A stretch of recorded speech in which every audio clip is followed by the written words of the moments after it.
We've been married 5 years, together since I was 22. I'm 33 now.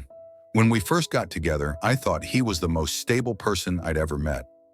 Reliable, responsible, organized in a way I never was. He had routines. He tracked expenses, knew when every bill was due, filed his taxes early, and remembered to bring an umbrella if it looked like rain. My own life had never had structure like that, and I leaned into him harder than I realized. He always wanted kids, and that discussion came up early in our relationship. I told him yes, that I wanted that too. I said it with a straight face and a list of names I thought sounded cute. But the truth is, I never really pictured it for myself. I just didn't want to lose him. Somewhere in my mind, it felt like the price of admission for the kind of life he offered. I convinced myself that by the time we got there, I'd feel differently. I didn't. I'm just not maternal. The issue came up a lot. He started talking more about school districts, about how his coworker just got their kid into a magnet program. Meanwhile, I was looking at plane tickets to Mexico and telling myself we'd travel before we settled down. He didn't stop me. That was how we functioned. Him gently steering, me passively resisting. By year 3 of marriage, we were just quietly at odds. We had a nice place, a 2-bedroom apartment with big windows and a kitchen he remodeled himself over a long weekend. But the silence was loud. I stayed out later. He went to bed early. I stopped bothering to explain myself. That's when I met the guy. He was a friend of one of my coworkers. He came in to help fix the wireless printer, and afterwards I started making up reasons to talk to him. I didn't say I was married. I kept everything vague. He was charming in the kind of easy, non-pressuring way that my husband was too in the beginning. I was hooked. We started texting. He wasn't pushy. That reminded me of my husband when he was fun and wasn't pushing me to pop babies out. I'd say I needed air and head out and call him. Meanwhile, my husband would be at home checking his work emails or folding laundry. He always did his own laundry, always hung the jeans from the waist so they wouldn't crease weirdly at the knees. That's the kind of person he was. I started getting careless, getting too absorbed in my own little world and slowly zoning out of the real world. In hindsight, I should have paid a bit more attention to my life with my husband. Husband checked our phone app and saw one number over and over, at all hours. He called it. I don't know what the guy said, but the next morning my husband looked like he hadn't slept. He just stood at the edge of the kitchen, said he knew, and asked me to leave him alone. That was it. I don't remember much from the moment except that I froze. He didn't want to talk, just said he knew enough. He told me to get out of his way and went to the bedroom. Next morning I woke up and he had moved to the guest room. By the weekend, he opened a new account and moved his direct deposit there. He paid for most of everything. Rent, utilities, insurance, groceries. I paid maybe the internet and my own streaming subscriptions. I never even had to look at the electric bill. The account had my name on it, but he was the one who kept it running. I don't know if he's hired a lawyer yet. He won't tell me. I've asked if he wants to talk. He said no, said he wants a divorce and he means it. As for the other guy, I haven't spoken to him since D-Day. I don't even know what I'd say. Hey, my life's in pieces, but can we keep pretending this is fun? It's not fun anymore. I don't want a divorce. I don't want that guy either. I just want to go back. But there's no going back. He's not open to anything now. He's not even looking at me anymore. I don't know what to do anymore. Update 1, I'm a mess. He moved out 4 days ago, packed what he needed, not all of it, but enough. His work clothes, laptop, a bunch of chargers, his shaving kit, some of the tools. He left the drill but took the good flashlight, the one he keeps in the car.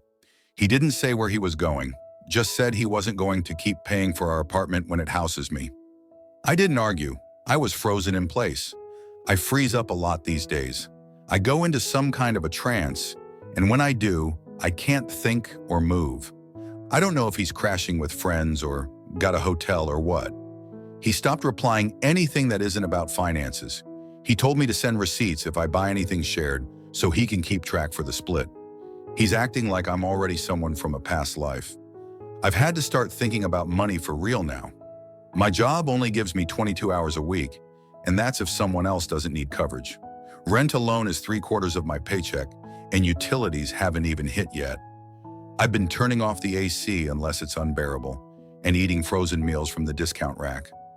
I tried calling my dad for advice and hung up before he picked up. I haven't told anyone. They all liked him more than me, probably still do. And then there's the guy. I don't even know what to call him now. AP, I guess. We texted after everything blew up. I didn't tell him what happened, but he figured it out. He had an inkling all along that I was married. I said I might need a place to stay, and he stopped replying. Later that week, I messaged again, just saying things were bad, and he wrote back, "I'm sorry you're dealing with all that. I'm not in a place to help." That was it. He still posts on Instagram like nothing happened. Dinner with friends, gym selfies, pictures of his dog. I saw him tag someone in a story yesterday, some woman I don't recognize. Maybe it was always like that. I just didn't see it. Or maybe he saw what happened and ran.